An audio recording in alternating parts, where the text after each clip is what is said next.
terhalang dari mendapat syafaat Nabi. Antum pengen dapat syafaatnya Nabi? Rasulullah sallallahu alaihi wasallam mengatakan, likulli nabiyyin da'watun mustajabah. Setiap nabi memiliki doa pamungkas yang pasti dikabulkan Allah. Setiap nabi dari Adam sampai Nabi Muhammad punya satu doa yang pamungkas, mustajabah, pasti dikabulkan. Fata'ajjala kullu nabiyyin da'watahu. Seluruh nabi sudah menggunakan doa pamungkasnya masing-masing. Seluruh nabi sudah menggunakan doa mustajabnya, semuanya. Kecuali Rasulullah, ditahan nih doanya nih. Inni ikhtaba'tu da'wati syafa'atan li ummati yaumal qiyamah. Aku sengaja, aku simpan doa pamungkasku untuk memberi syafaat kepada umatku pada hari kiamat. Saking sayangi kepada kita, disimpan doa yang sama Nabi. Berarti kita dapat jaminan tidak dapat syafaat Nabi? Rasulullah SAW mengatakan, ya, aku diberi dua pilihan oleh Allah, antara separuh umatku masuk surga atau syafaat. Ya, aku diberi dua pilihan oleh Allah, antara syafaat atau separuh umatku masuk surga. Kata Nabi, fakhtartus syafa'ah, aku lebih memilih syafaat. Saya mau tanya, tolong dijawab. Separuh umat Nabi masuk surga, itu sudah hebat apa enggak? Sudah banyak apa sedikit? Tapi Rasul nggak mau. Rasulullah milih syafaat. Li'annaha a'ammu wa aktsar wa akfa. Karena syafaat itu lebih banyak jangkauannya dan lebih menyeluruh. Terus Nabi bertanya kepada sahabat, atarawnaha lil muttaqin, apakah kalian mengira syafaatku itu aku berikan kepada orang bertakwa? Kata Nabi, la, enggak. Balil mudnibin al mutalawwithin al khatta'in. Justru syafaatku itu aku berikan kepada pelaku dosa besar, ahli maksiat, orang yang berlumuran dengan kesalahan. Enak enggak jadi umatnya Nabi? Enak enggak? Apakah kalian mengira syafaatku untuk orang bertakwa? Kata Nabi, enggak. Justru syafaatku ini untuk pelaku dosa besar, orang ahli kabair min ummati. Luar biasa nih. Tetapi syafaat itu ada syaratnya. Kalau sudah ada jaminan gitu, ya sudah, ngelakoni sembarang denga kita ini. Masalahnya kamu punya syarat enggak? Jelas sampai sini? Kamu punya syarat enggak untuk menerima syafaat? Seandainya tanpa syarat, ya sudah, gak usah beramal, kita udah dapat syafaat Nabi kok.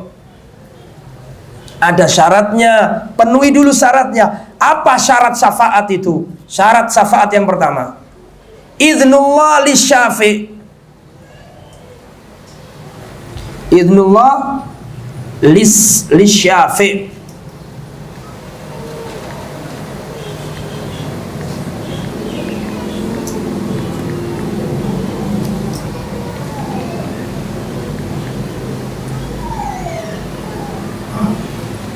Orang yang memberi syafaat harus diberi izin oleh Allah. Itu syarat syafaat yang pertama. Orang yang memberi syafaat harus dapat izin dari Allah. Dalilnya ayat kursi, man dzalladzi yashfa'u indahu illa biizni. Dan siapa yang bisa memberi syafaat, ya, kecuali harus dapat apa?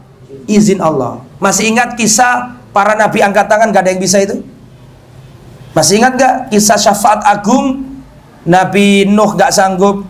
Masih ingat? Nabi Musa gak sanggup, Nabi Isa gak sanggup, semua nabi gak sanggup, hanya Nabi Muhammad yang bisa. Kenapa? Diizini Allah. Ini dalam khusus syafaat yang ini loh ya. Syafaat yang lain nabi-nabi pun bisa. Oke. Jadi orang yang memberi syafaat harus dapat izin. Pertanyaannya saya sekarang, Rasulullah dapat izin nggak memberi syafaat kita? Rasulullah jelas dapat izin dari Allah. Tapi ingat, ada syarat kedua. Syarat kedua adalah ridallah lil masyfu'. Allah meridhai orang yang diberi syafaat.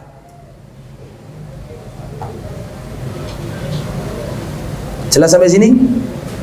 Memang syarat pertama sudah terpenuhi, Nabi sudah dapat izin, tapi hati-hati dengan syarat kedua. Orang yang diberi syafaat harus orang yang diridhoi Allah. Jelas sampai sini? Nah, pertanyaannya sekarang, mana dalil bahwa harus diridhoi? Surat Toha ayat 109. Yauma idzin la tanfa'u syafa'atu illa man adzina lahur rahman wa radhiya lahu qaulah. Dan pada hari itu tidak bermanfaat syafaat kecuali orang yang diberi izin oleh Allah dan diridhoi. Surat apa tadi? Toha ayat 109. Lah, Anda diridhoi Allah apa enggak? Lah, Anda tidak diridhoi kecuali harus ada dua syarat utama. Ya, ini syarat yang kedua, orang yang diberi syafaat harus dapat ridhonya Allah. Sedangkan Anda gak diridhoi kecuali satu, Anda harus ahli tauhid. Dalilnya mana? Perhatikan. Abu Hurairah bertanya, "Ya Rasulullah, man asadun nasi bi syafaatika yaumal qiyamah?" Wahai Rasulullah, siapakah manusia yang paling beruntung mendapatkan syafaatmu pada hari kiamat? Paling bahagia mendapatkan syafaat pada hari kiamat. Kata Rasulullah, sudah aku duga, tidak ada yang bertanya ini kecuali engkau, wahai Abu Hurairah.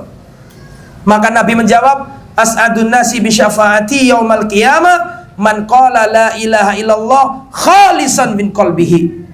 Kata Nabi, orang yang paling bahagia mendapatkan syafaatku pada hari kiamat adalah orang yang mengucapkan la ilaha illallah tidak dengan lisannya saja. Yang kedua, jangan dihilangkan, khalisan fi qalbi, murni, tulus, jernih dari hatinya, gak ada kesyirikan. Jadi syarat dapat syafaat harus diridhoi Allah, dan Allah gak ridho kecuali ahli tauhid. Syarat yang kedua supaya diridhoi, ahlus sunnah. Mana dalilnya? Harus mengikuti sunnah supaya dapat syafaat. Dalilnya sama dengan nomor 4 tadi. Ceritanya kan tadi kan nomor 5 ini yang terhalang, yang nomor 5 ini kan bahaya dari bid'ah, terhalang dari apa? Syafaat. Jelas ya? Karena perlakuan bid'ah itu atau kelakuan bid'ah itu menyebabkan seorang terhalang dari syafaat. Mana dalilnya? Dalilnya sama dengan yang nomor 4 tadi. Tadi kan ada orang-orang yang datang ke telaganya Nabi, betul? Apa sih makna syafaat? Syafaat adalah tolabul khairi lil ghairi, memohon kebaikan untuk orang lain, bukan untuk diri sendiri. Ketika Rasulullah melihat umatnya nggak bisa masuk, maka Nabi mengatakan, ya Rabbi, ummati, ummati, ya Allah, umatku, ya Allah. Saya mau tanya, syafaat gak ini? Syafaat apa tidak ini? Rasulullah ingin kebaikan bukan untuk dirinya, tapi untuk umatnya. Berarti Rasulullah ketika melihat umatnya gak bisa masuk telaga, Rasulullah menggunakan syafaatnya, ya Allah, biarkan dia masuk, ya Allah. Dikasih syafaat sama Nabi. Tapi apa kata Allah? Oh, gak bisa, karena mereka melakukan bid'ah. Artinya yang nomor 5, bahaya bid'ah, seorang terhalang dari syafaat. Jelas?